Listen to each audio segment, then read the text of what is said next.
You know, all these older white guys go to Thailand and get a girlfriend there. I've heard of such a thing. Have you heard of that? Yeah. Apparently they have a name for that too in Thailand.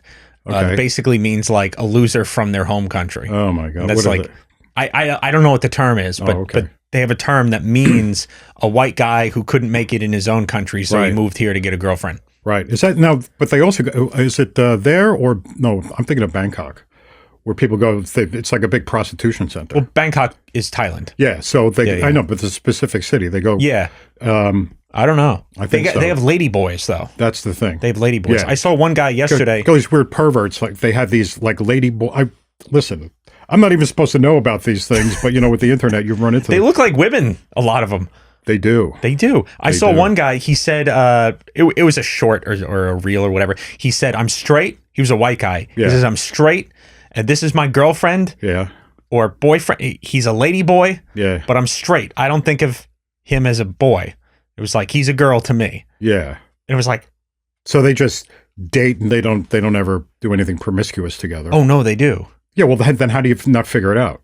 Oh, no, they know. Yeah, I know. He's lying. Yeah. These are just these big, fat, bald guys. I'm talking about somebody who's actually young and pretty thin, actually. Oh. Some incel. Okay, or something. speaking of dating, and speaking of old guys dating, actually. Yeah. I wanted to ask you. I don't date. I'm married. Yes. I wanted. I date my wife. Okay. I wanted to ask you about Bill Belichick. Have you seen Bill Belichick? Do you know who that is? You remember Yeah, who that is? sure. Okay. Former Patriots. Yeah. Coach, right? Coach, yeah. So, now he's known for being very stoic and doesn't say much, a man of few words, Yeah. right? I like know. his I thing. know he's got a young girlfriend, right? Yeah, he's got a young girlfriend. He's Yeah. dating some girl named Jordan, who's like in her 20s. Right. Right. Right. And the whole thing is everybody's like, where did you guys meet? Like, it doesn't make sense. Like, say they met on an airplane or something, like they were seated together on an just something weird that doesn't really make sense.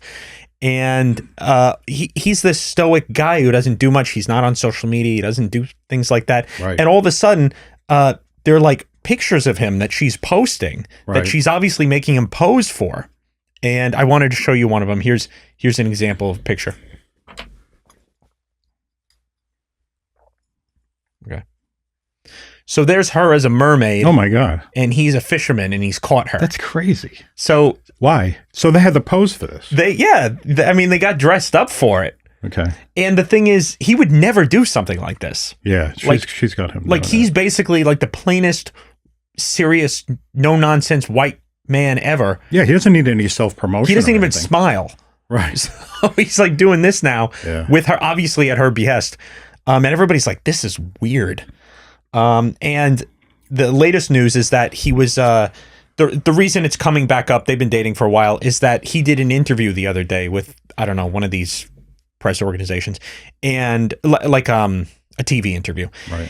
And she apparently kept interrupting. He brought her with her, and she's off on the sideline, and she kept interrupting and either modifying his answer or stopping him, saying, we're not answering that question, things like that. Oh, like Alec Baldwin and his wife. And his wife, who basically said, like when I'm Shut talking, up. you don't talk. You don't talk when I'm talking. You don't talk when I'm talking. And he was agreeing with Alec Baldwin. He was agreeing with her, right? Yeah. He was like, oh yeah, she's the best. I told you not to talk when I'm talking. But anyway, yeah. So something like that. Except, I mean, this girl's in her 20s, and he's like, what is he, 60 something? I don't know. But it says at TMZ. TMZ reports that at one point, Jordan Hudson stormed out of the room and delayed shooting for 30 minutes. Numerous other instances of Hudson interrupting Belichick. Now she's not being interviewed. It's just him being interviewed, and she's like off interrupting. An interjection. So they put one of the interjections in the final cut of the interview, and would not stop correcting him even with football questions. Which of course, why would she be? Yeah, she's not the interjecting expert. with football. He's questions? the football expert. Yeah. So something really weird going on there. And people, Well, I'm sure. Well, she doesn't interject when talking about Botox or anything, right? you mean he doesn't? He doesn't. I mean, Yeah, I mean, I don't know if she has Botox or no, not. I don't She know. is some shouldn't sort say of beauty I'm sorry. pageant. That was judgmental on my part, maybe. Not really.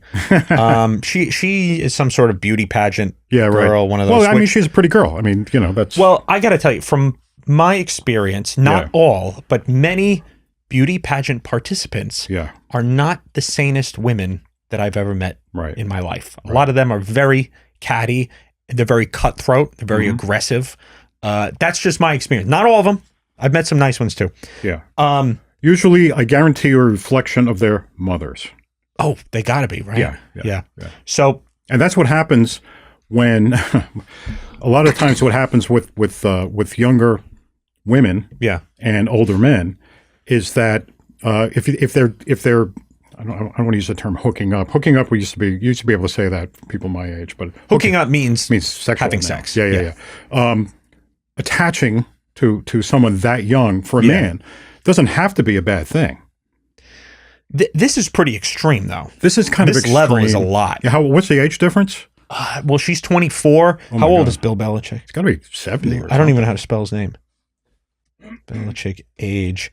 Oh my God, yeah, he's 73. That's too much. No, that's too much. That's too much. That's way too much. Okay, but I will say there is this trend going on now where basically it's like considered really gross to date somebody that's even like only 5 years younger than you. I've seen. For the male or for the female? For a male to date a woman who's like for example, if a man who's like 30 dates like a 25-year-old girl, it's like a thing for girls to think that's gross. Oh, they're really? Like, ew, what a weirdo. Yeah. Which I think sounds normal to me. It's kind of normal, yeah. Right? I mean, that sounds normal. There's no rule on it, but I mean, I was listening to Jordan Peterson one time. He was talking about that a long time ago, and he was citing studies, which he always does. Yeah. And he was saying that the average is like almost 10 years. It can be. I mean, successfully, somewhere between like 5 and 9 years. There's nothing wrong with it. It can be. Yeah, so it's a thing now that especially girls in their 20s think it's like really gross if a girl dates a guy who's like anywhere more than like 3 or 4 years older. That wasn't the case. Which I just think is dumb. I just think that's not true. No, it's not true. It's not true. Well, here's something really gross. I don't think it's that weird. Would be a 20-year-old man dating a 26-year-old woman. That is strange. Women who date younger guys, that's weird. That's weird. Well, men who date. Let me go to the men. It's not the man. Yeah. There's no way that a woman that age who's that much older than the guy is not going to wind up being the controller in the situation. Yeah. She's going to be the controller. She's going to be the mama. Wait, if she's older than the man? Oh yeah. Just based on experience or age or. Just based on, she won't have the respect necessary. He's not somebody that she can look up to. Yeah. And I don't mean look up to like in a subordinated way, but as far as life accomplishment, earnings capacity, the whole thing. Right. You know, because I've met women that I've found attractive who are like, you know, so you find out she's 6 months older, a year older. Yeah. And it's like, I'd rather be the older one in the relationship. Yeah. But I don't know. You don't really notice that. Right. But if somebody's like visibly older, if a woman's like visibly older, that's a lot. Yeah. If an older guy goes after, listen to the way I'm saying it, but it's kind of true. If an older guy goes after a younger woman, it could be 10 years, they're 20, 30. I don't know. In this case, it looks like, I think when you're famous and rich, I think the young woman sometimes goes after the older guy. You're going to make the gold digger analogy. Yeah. Yeah. I know, but it all depends on the guy, to tell you the truth. He could withstand anything if he's of moral character. He's not using her. He's not trying to relive his youth. He's not looking. It's not a sexual thing. Yeah, but then you look and you say, well, why is he doing it in the first place? You shouldn't. Who are we to question? Okay. Well, here we are questioning. Right. Yeah. Well, because some of these examples are pretty obvious. I mean, I don't see anything wrong with Donald Trump and Melania. Do you? No. Right? Why? No. Why? I mean, might he have gotten involved with her for the wrong reasons originally? Yeah. As a younger man? More than likely, yeah. Right. More than likely. I'm not going to say yes or no. Right. But probably. And that doesn't seem to carry forward now. Doesn't seem that way. I mean, we're just looking from the outside. Yeah, well, I mean, a relationship that starts for the wrong reason which is all of them, can become the right reason, can become a healthy relationship. Well, it's supposed. That's exactly right. You hit the nail right on the head. That's what's supposed to happen. All men and women come together for the wrong reason. Some are more wrong than others. In a situation where a young man is trying to engage with an older woman, it's usually going to wind up being a motherly thing. Yeah, like a mommy issue. Like a mommy issue. He wants a mommy. Well, he wants a mommy. Yeah. You're always going to look and you're going to see how much he hates his mother. Yeah. And now he's trying to... Or loves his mother? No, hates his mother. Or claims to love his mother? I don't care what his claim is. Yeah. There's going to be resentments toward mommy. Right. And he's trying to fix things, trying to get right with it. And the woman is always going to come in and control. Yeah. Because women are going to do that. And it's so easy to do when you have a younger man like that. Right. It doesn't work out well. Well, I know a famous example of a relationship that kind of was questioned like that was probably John Lennon, him and Yoko. Yeah, and she was older, right? Yeah. Was she old? I don't know if she was older, but he was open. He wrote about his the trouble he had with his parents, right? Right. I mean, Mama Don't Go, Daddy Come Home. That's his song, right? Yeah. So he cries like a baby in the song. That's part of it. It's a painful song. Yeah, it's a powerful it's song. hard to listen to. It's hard, and you could tell he's just putting it all out there, how he feels, the emotions he has. So he had a horrible relationship with his mother, as far as I can tell from the song and what he said. And so then he has his relationships with women where he's obviously, he gets very attached to them, right? Yoko's going in the recording studio with him. He's even in photos posing with her where he's like clutching her and stuff like that. And so you can kind of see, it's like, yeah, well, you have that relationship with your mother and it translates to how you end up treating and dating women. He had a controlling wife, Yoko. Yeah, well, that's what I'm saying. Yeah. I'm just, the words of that song, some of them are just rolling in my head right now. Mama, you had me. But I never had you. I never had you. Right. I needed you. But you didn't need me. You didn't need me. Mm-hmm. Oh, it's really bad. And then he starts wailing. He starts basically he sounds like he starts crying almost like a baby. Like a baby. In the song. Like on purpose. Yeah. On purpose. Well, that's what's that song called? That's an expression of emotion that he had at that time. It's a legitimate expression. And it may have been very cathartic for him. I would say it probably had to be. Yeah. Mother is the name of the song. Mother, yeah. Oh man. Yeah, it just hurts to even listen to. Yeah. It's probably one of his, I don't know, it's one of his best works in terms of Every woman needs a man who's going to be willing to sacrifice, to deny himself of his selfish need for her love, which is not going to be love, that he didn't get from his mother. He's got to get over that. He's got to not resent his mother. If a man does not resent his mother, right, he can marry a woman 20 years, 30 years younger than he is, and he will be the guiding force in that relationship. And she can come to respect that. Now, there are gold diggers and all that. How about sort of 50 years younger? I know, it sounds like a lot. That sounds like a lot. Yeah. And how about posing as in your Instagram photos as a fisherman and a mermaid? Well, obviously she's making him do this. Yes. He's an old fat white guy. He doesn't want to do this. If he was a young fat white guy, he shouldn't be doing it. I don't even know that he knows that she's posting these and like millions of people are seeing it. Maybe not. I don't even know. Anyway. Maybe not. And her latest thing is really weird. She actually posted his press release. Yeah. And so this is from her account and a press release. I don't even know what the actual news is here, but it says it's written by Bill Belichick. She's posting it on her account and she says full statement to be released later today. And everybody's like, did you just write this and release it as him? Yeah. Like, why are you releasing this letter from him? It's really weird. Right. Really weird. Well, she's releasing a letter from him? Yeah, it's signed by him. It's supposedly written by him. Which he would never write, probably. But, yeah, I don't know. Weird. There's something weird going on there. Sorry. Well, look, what it comes down to is large age gaps can work in one direction. It can't work in the other. It cannot work in the other direction. Yeah. It can work if the man is older. As long as the man is, we'll use the word righteous, if he's of good virtue, he's not going to abuse. Even a woman that's his age, you have to not abuse them and use them. Mm-hmm. You know what I mean? Yeah. And you have to. Well, a lot of people do. Mm-hmm. Yeah. I'm not against it, but I would caution strongly against it. Yeah. You have to look at motives. You have to look at your need. Someone who's conscious, God conscious, is aligned with truth, is aligned with what's right, is not going to abuse anyone. When I say abuse, I don't mean like in the sense of beating and stuff like that. I mean in the sense of using them selfishly. Right. Because a man, as he gets older, is going to become less and less selfish, right? You would hope. You would hope. You would hope. Yeah, you would hope. Yeah.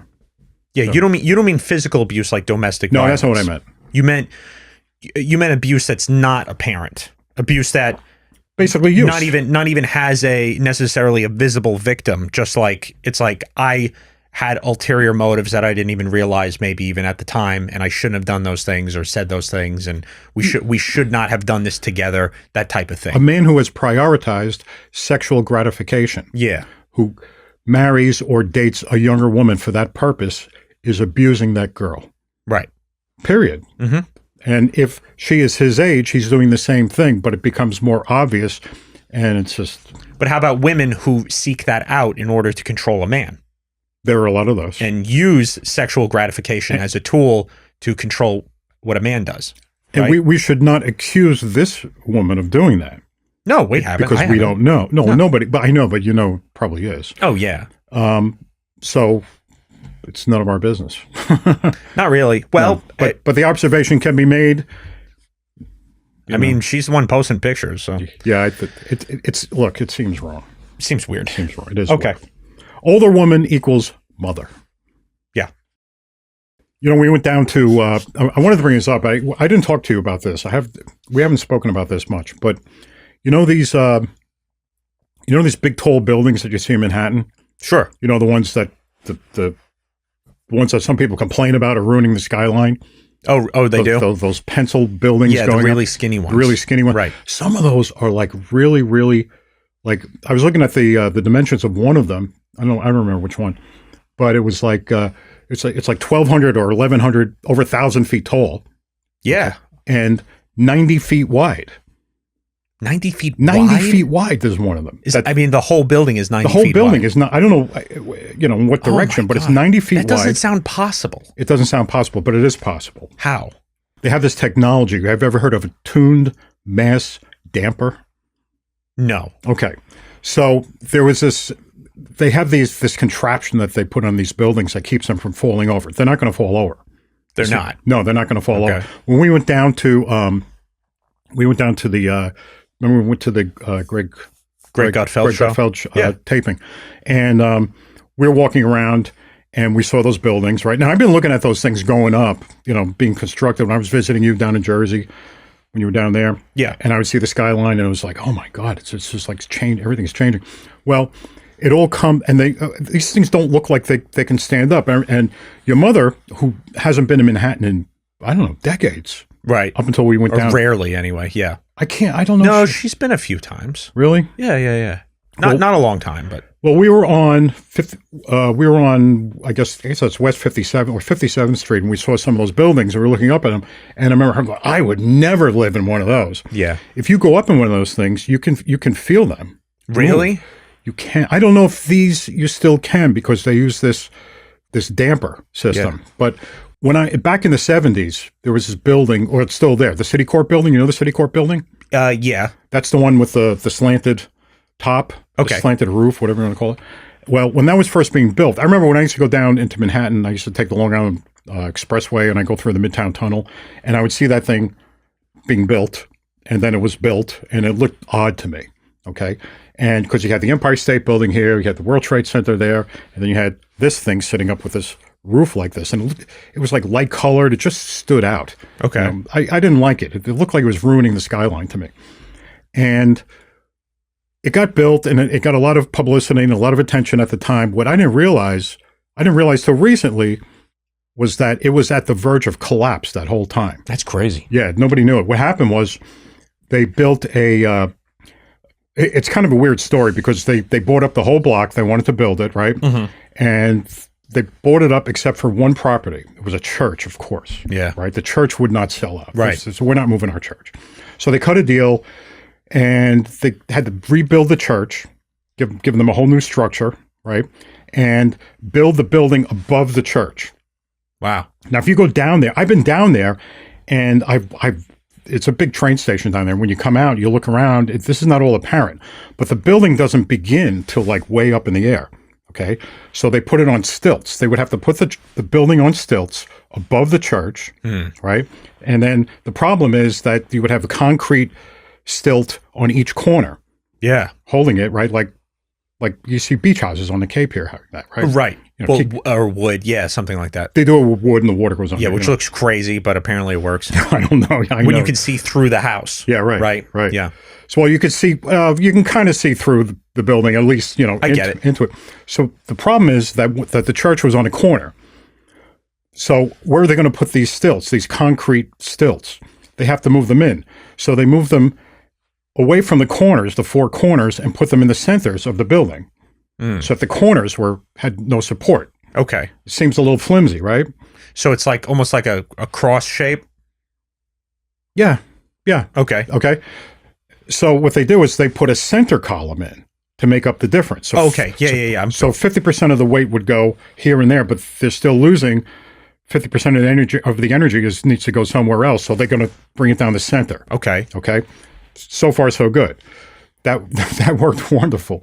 But the problem is that the guy did the structural engineering on it, wanted to get the weight better distributed into the center because it was still going to sway in the wind, they figured. Mm-hmm. Okay. So what they did was really interesting. They took, look at 37. Okay. It's easier to just show you the picture. Okay. So that's the building going up. Okay. Do you see those beams going like diagonally? They call those chevrons, and it's like a chevron shape. Yeah, I see it. What they did was, instead of the support beams going straight up and down, every 8 floors, they went in that way and brought the pressure to the center. Wow. To the center beam. So every 8 floors, the energy would get down and then go to the center. And then it would go another 8 floors, it would build up again, center. Build it down, center. All right. And that worked. Here's the problem. The problem is that... And that's its little tiny legs down there. Those little it's legs. Got chicken legs. Yeah, on this huge building. This is like a bodybuilder that doesn't hit legs. This was 59 floors. Yeah. It wasn't a tiny building. Okay.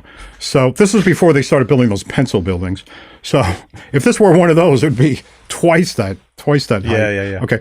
So the problem is with that is that it was so efficient that they were able to use very light materials to build the rest. It sounds great. Yeah. The problem is when it goes up in the wind, it starts going like this, right, back and forth because it's so light. The wind is forcing on each side of the building. Mm-hmm. Okay, no problem. He didn't invent it. They have been using these pendulum systems on bridges. Like when you drive. There's this place in Connecticut where you drive and have these long power lines going over the river, like up suspended in the air, and you see these like ballast. Oh, like the balls? Balls, yeah. Yeah, the ball, like these colorful balls are on the wires. Right. Yeah. Those I used to love those as a kid. I used to see them. Well, I wouldn't love. Okay, I didn't love them, but whenever we would take a road trip or like go to New York, like I'm talking like 8 years old, 10 years old, I would see them, and they were so interesting to me because they look like giant like candies or something. Yeah. That are just these big colorful things hanging on the wires. They're orange, but they pendulate. And keep the cables from flying all over the place. Sure. In the wind. So what they did was they have this invention, right? It's called the tuned mass damper. Now listen to this. 300 or 400 tons of concrete, a big concrete block. Okay? They painted it yellow. It looked like a big chunk of cheddar cheese. And they put it on top of the building, and they put it on a bed of oil. This sounds crazy, I know, okay? They put it on a bed of oil or some sort of slick, oily material so that it would slide back and forth when the building went like this. So the building would get pushed this way, and the thing would go the other way, and then it would go that way, and then it would go that way, and it would pull it back, and it would pull it back. This entire story, I'm not kidding, sounds like I'm going to look it up later and find that you made the entire thing up. No, I didn't. That you just made it all up. No. And you're seeing how gullible I am. No. That's what it sounds like. No, it's true. I don't know how do they test these things? Okay, how do they find these things out? I don't know. It's crazy. Well, they use it. Apparently, they put pendulums on bridges too to prevent the bridges from swaying. So they invented this thing, So they figured it might work. Well, it did. I mean, come on. And they put this concrete block up there. Now, eventually, it would just like go flying off the side of the building. Okay. Right? Or off the roof. Seems to me. No, well, they suspended it. It's sort of suspended. Oh, good. So it's back. So it goes like this back and forth. Oh, good. That's okay. So now it's okay. Sounds good. And then they encased it, and they have this foolproof. It is foolproof. So I don't know. It sounds flimsy to me. It just sounds crazy. It just sounds crazy. So that prevents the building from falling over. Mm-hmm. Okay. The problem is that it's powered by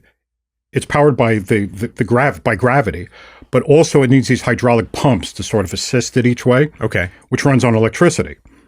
So the guy gets a phone call from this I think it was a girl who was in architectural school in New Jersey somewhere or something, and she's making this building her thesis. And she's asking all these questions about it, and he's looking up his building specs and everything else, and comes to the horrible conclusion that, oh my God, if the power goes out, the building's going to fall down. Okay. In fact, he did some computer modeling. At that time, computers were coming into architecture. He did some computer modeling and figured out that this building, 100% probability that the building will fall before the year 2000. Okay. And people are like populating this building. Yeah. You mean given power outages? Given power outages. Yeah. And if the wind were to hit anywhere between 70 to 100 miles per hour, the building would buckle right at the 30th floor and come toppling down. Okay, so I was right to question the sanity of this entire thing. Yes, because so he calls up Citicorp, speaks to the CEO and says, we have a problem, your building's going to fall down. But before he did that, here's the thing, and why this guy is... So he calls up who's probably sitting in the building answering the phone. Sitting on the top. Yeah. I'm at the top of my building right now. He goes, well, you might want to come downstairs. Yeah, so it was a big to-do. This is all secret, all top secret. Nobody knows about this. So first thing they did was within days, they had power generators put up there. So that can't happen. Of course. Right? So now the building still, moves a little bit, but it's not a big deal. This girl calls up and she goes over the building specs and everything else, and he's thinking about it and he's redoing his math. Yeah. And he's like, oh crap. He's already fixed one of his great errors. Right? Okay. He says, oh my God, if the power goes out, which it's now it's going to be taken care of. Yep. Okay. He's going over it and he finds out that they did something with the construction that he did not specify. Those chevrons that they put in, they were supposed to be welded. Yeah. And they never welded them. They put bolts in. Okay. So this girl that called him up, questioned, okay, but that's if the wind hits, the flat sides of the building. What happens if it hits diagonally?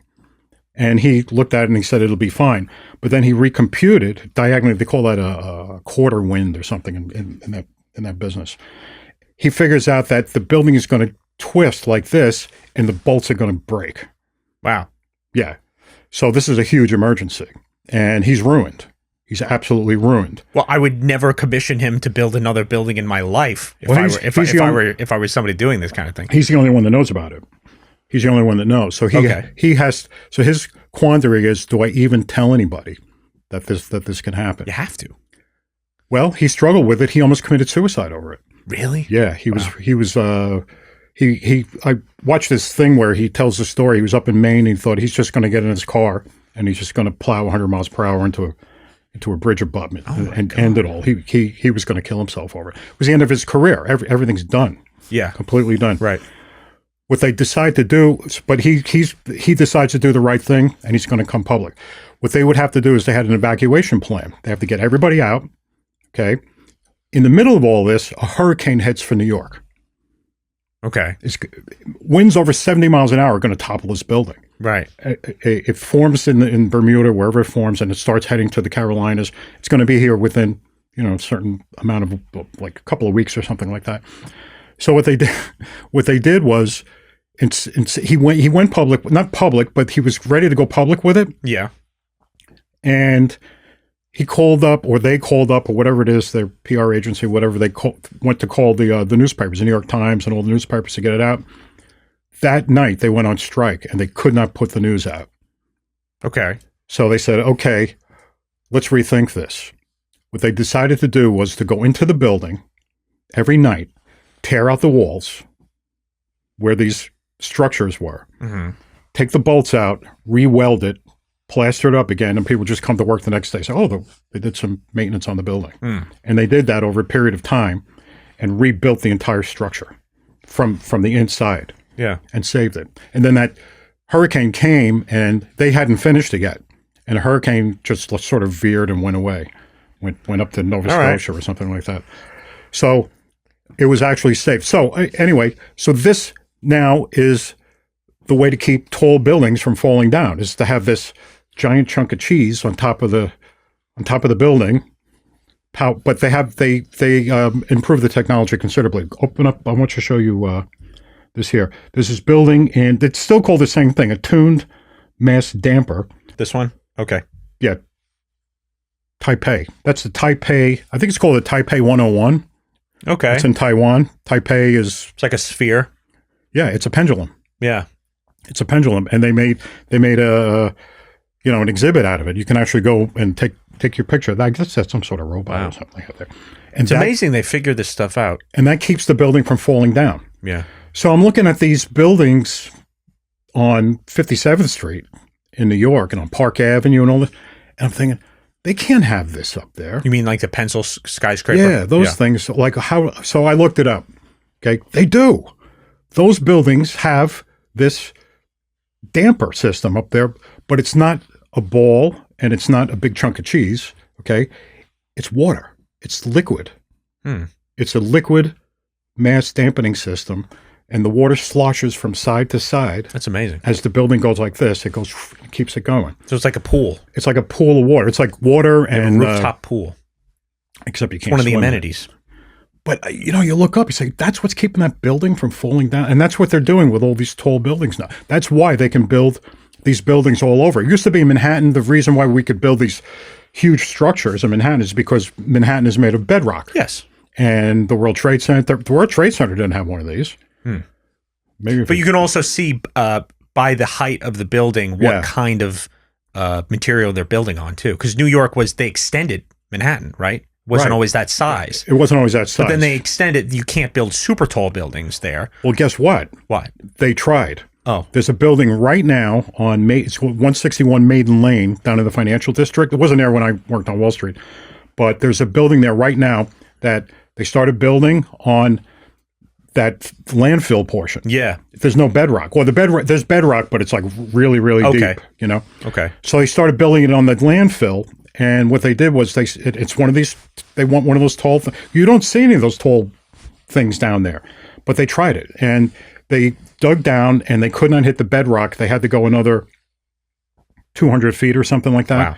And they didn't want to spend the money because it would have been like another, $6 or $10 million to do it. So they decided to pump concrete in to like make up for it. And then put they put these giant, I forget what they call them, but these giant stanchions they put in metal, and then they build a platform, then they build it up from there. So they did that. And it worked. No. The building is falling now. It's abandoned. Why are they doing this? The building is now 3 inches to the side. So the building started going like this to the side. Oh, man. So they started building above it, and they started like accommodating. Like Jenga. Like you want to move it over like a little. Jenga building. And now it looks like a banana. And oh, no. And they had sold out. All the condos and everything were all sold out. Everybody wants all their money back, and the thing is sitting there abandoned right now. Wow. Can you imagine that? They tried to build it on sand, essentially. It sounds like they're just like making it up as they go along almost. Like, oh, we thought we could hit it, but we can't. So, I don't know, let's pump some concrete down there and see if that does it. Crazy. That's crazy. It's crazy. Yeah, why not? And all these, $2, $3, $10 million apartments. I mean, it sounds like you literally have like people coming up with these ideas while they're like tripping on acid, or like, let's just put a concrete block that will slide around on an oil slick on top of the building, and it's like, what are you talking about? Now, this guy, the original guy from Citicorp, the Citicorp building, he's probably dead now because he was old back then. But I have to tell you, he became he becomes an example of the right thing to do. He did the right thing. Yeah, and he saved the building. And because of that, this technology came, and we're able to build these tall buildings now. Yeah, and you're talking about a guy who was like full of despair, who was suicidal. He went so far as to plan his suicide, how he was going to do it. Right, and nobody knew. No, nobody knew. Wow. Nobody knew. Kept it to himself. But then he decided to expose it. Well, and he took a risk, and something good happened out of it. Well, I've thought that. Well, this doesn't make me feel any better, these stories. But I was hoping that talking about skyscrapers, we would be talking about this incredible ingenuity and how safe it is and how amazing it is. Yeah. But it sounds very tenuous. You just showed me a bunch of stories where people are basically messing it up and trying to fix things as they go. I've been in buildings before where you look out the window and you're like, how is this even possible? How is it even possible? How are we up here? Yeah. It doesn't make any sense. Yeah. This is like higher than birds go. Yeah. And we're up here and I can't fly. And and I was thinking, even, only a few hundred years ago, like, okay, the 7 ancient wonders of the world. Right. One of them is the Lighthouse of Alexandria. Okay.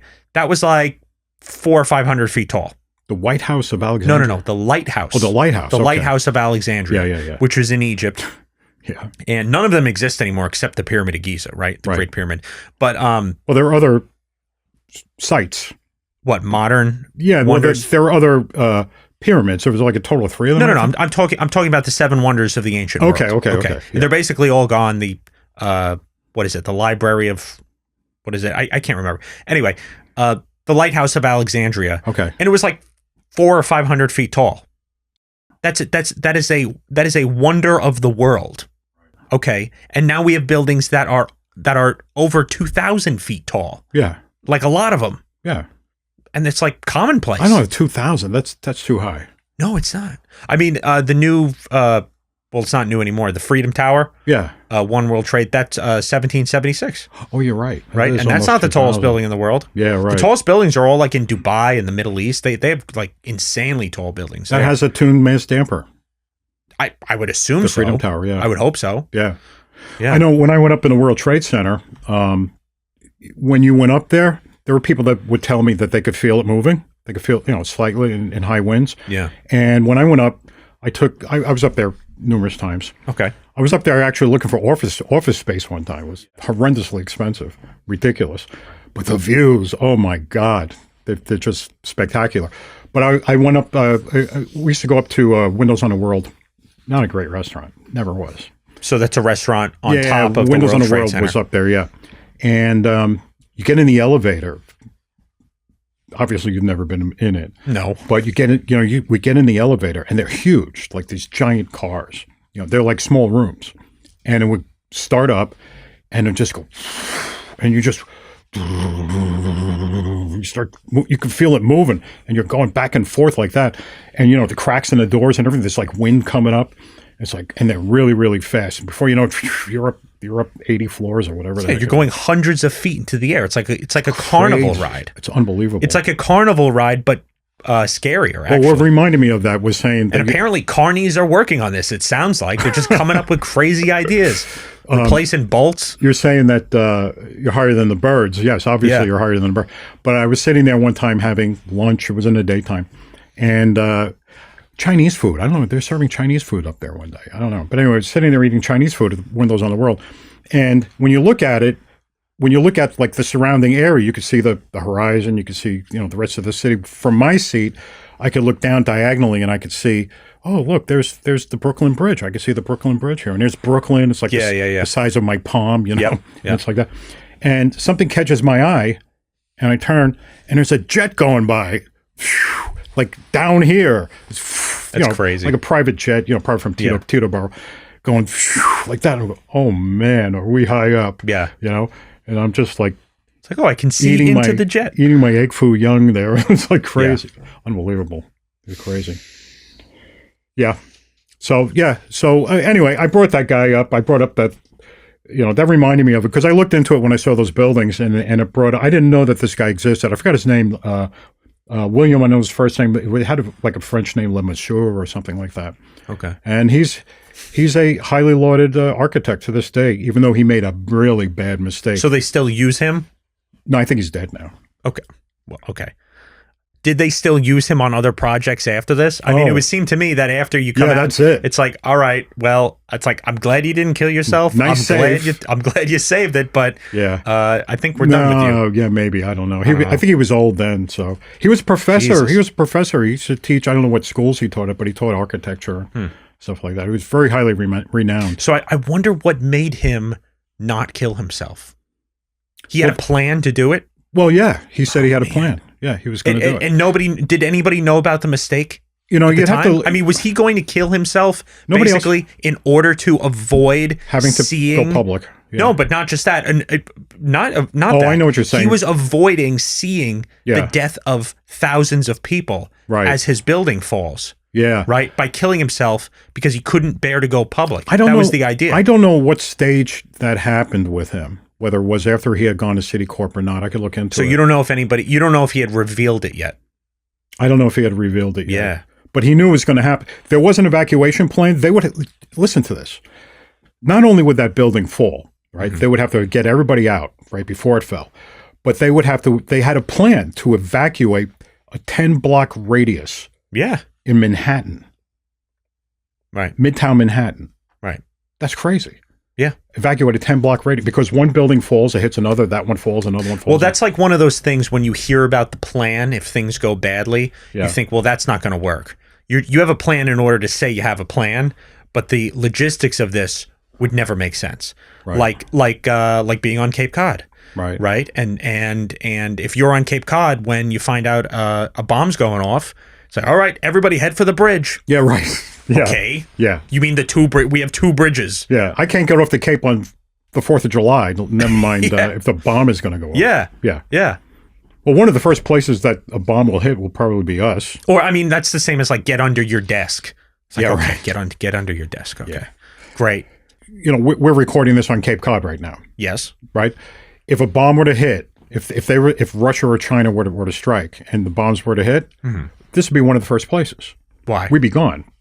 People, nobody would ever get to see this podcast. And why do you say that? Because we Air Force Base? Yeah, we have Otis Air Force Base is right here, and also Space Force. Yeah, we have a Space Force base. So too. those are going to be targets. It'd be really cool to get a tour of the Space Force base. Can't get in there.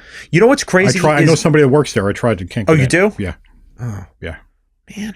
Yep. That'd be cool. They're not doing, supposedly, they downplay what they're doing there. Supposedly they're just monitoring satellites and stuff like that. Oh, yeah. Gathering data. You just look through some telescopes. Yeah, that's all. That's all. That's all they're doing. Yeah. Yeah. We're not like flying they should have a museum there. Gravitational propulsion devices or anything like that. No. We don't have anything like that. No. No, not really. I don't know. Well, you know, when the World Trade Center did go down, all of the jets flew out of here to patrol down there, to patrol up and down the Hudson and Manhattan. They were all out of here. Right. Yeah. Crazy. I wanted to also ask you about the White House Correspondents Dinner. Did you see that? No, I did not. Okay. I know. I don't think anybody saw it. No, but who's going to watch it? I didn't know it happened. Did you know it happened? I did not know it happened. I didn't know either. You told me the other day, say, I want to talk about the White House Correspondents Dinner. I go, oh, did they have? Oh, yeah, this should be about now. Yeah, it happened. Totally missed it. It's over already. I know, but usually usually it's a big deal.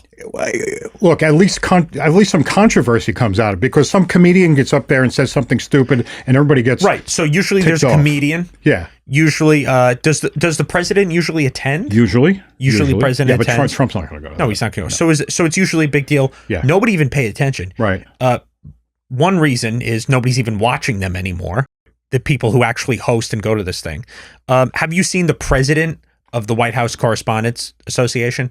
No. Or like the head guy right now? No. You don't know who he is? No, who is he? You've never heard of Eugene Daniels?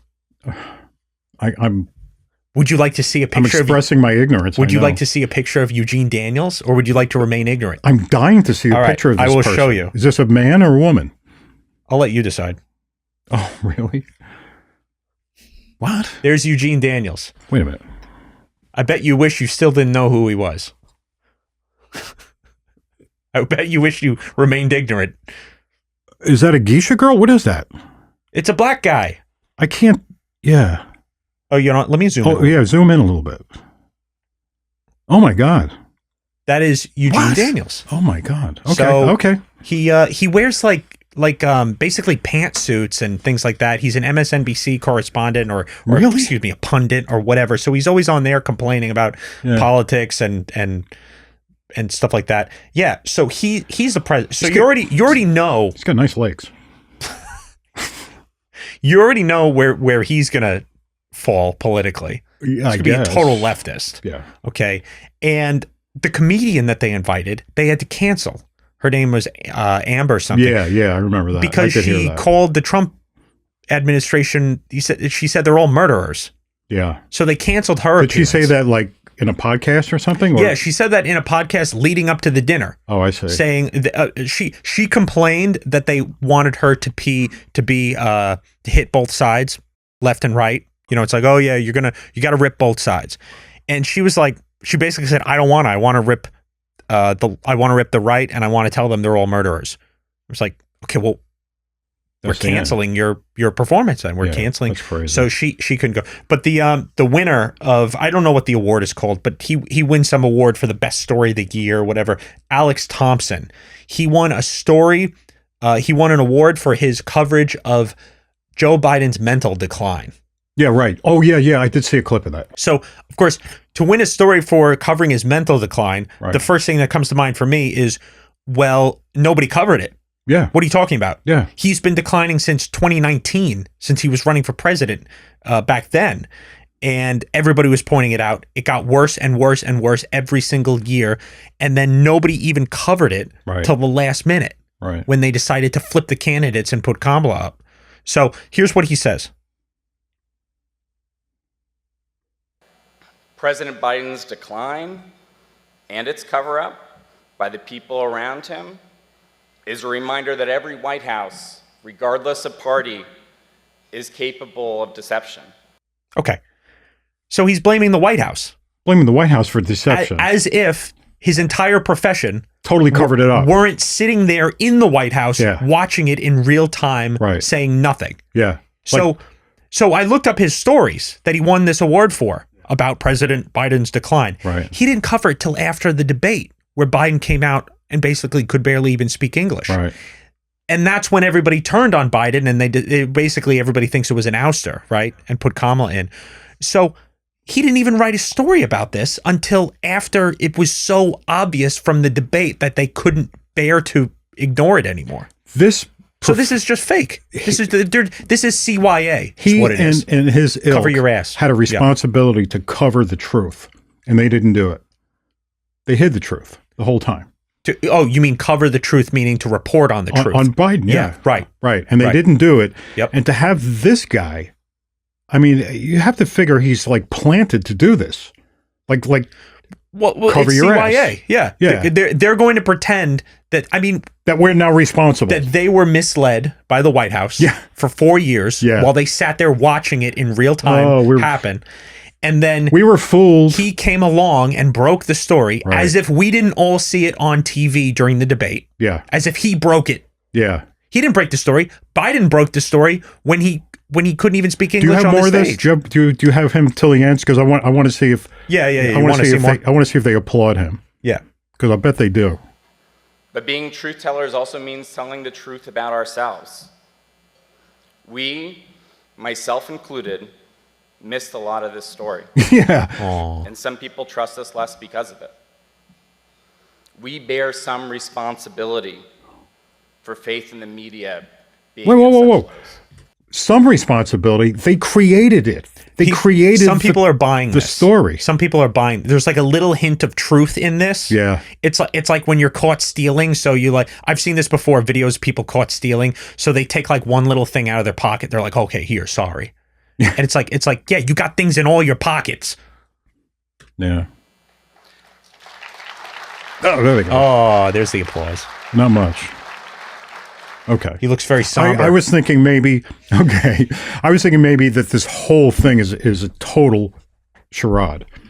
And, what?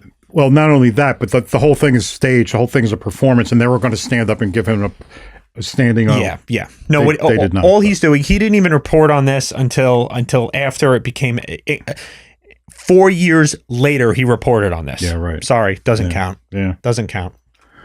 What a loser. Anyway. All of them. Yeah. Okay. Okay. So I think that might be it for today. Put this in the can? Yeah. Okay. Sound good? Sounds good. You know what? I want to leave this sort of as a teaser for you or whoever's watching. Okay.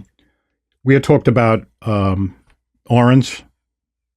The orange pose. Yeah, the orange pose posture, last time. whatever they call it. Yep. And I mean the prayer. Yeah. Yep. And I had you had made some comments after the podcast that weren't recorded, and it made me think a little bit. And I thought that I might expound upon that just a little bit, a little bit more, because I have a perspective that you're not going to find if you look it up. You're going to find a lot of misinformation about that. Okay. And not that you're full of misinformation, but anyone who watched that or gets an interest in what is he talking about, looks it up, they're going to get bad information. Okay. So I thought maybe I was straightening it out. Not a big... So you're saying you want to talk about it next time? I want to talk about it in the next podcast. Just like I promised to talk about plane crashes. And then never did. So here's another one that you'll never talk about. I'll talk about it, I promise. Okay. Okay? We'll see. All right. Yeah. I promise. All right. Okay. All right. Bye. Bye.